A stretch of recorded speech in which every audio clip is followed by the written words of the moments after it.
আজকে বানাবো চিকেন। তো চলো আজকের ভিডিওটা শুরু করা যাক। আজকে না বাইরে ভীষণ পরিমাণে রোদ দিয়েছে।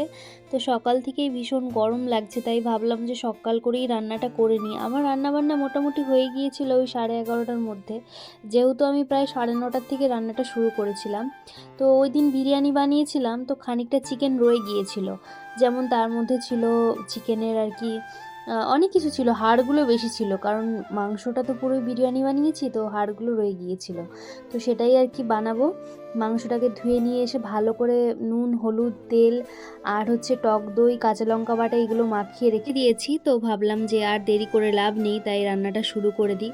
তো আর তার সঙ্গে রান্না হয়েছে ভাত আর হচ্ছে শামুকের তরকারি। শামুকের তরকারি কেউ খাবে না, আমিই খাবো। তো আমি যেহেতু খাই আর কি, আমার খুব ভালো লাগে খেতে শামুক।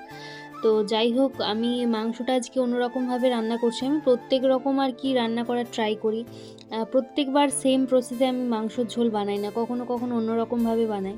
তো দেখলে তোমরা মাংসটাকে একদম সবুজ হয়ে গেছে মাংসটা, এত কাঁচা লঙ্কা বাটা দিয়েছি, প্রচুর ঝাল হবে।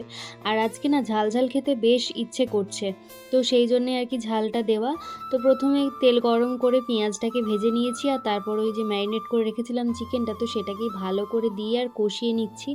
আর তার সঙ্গে রয়েছে দুটো চিকেনের পা, যেটা আমি খাই, আমার খুব ভালো লাগে খেতে। আর আলুগুলোকে একদম ছোট্ট ছোট্ট করে কেটে দিয়েছি, কারণ এমনিতেই চিকেনটা এখন না দেখেছি আমি খুব তাড়াতাড়ি সিদ্ধ হয়ে যায়, মোটামুটি আধ ঘন্টার মধ্যেই চিকেন রান্না হয়ে যায়, কিন্তু আলুগুলো সিদ্ধ হতে চায় না।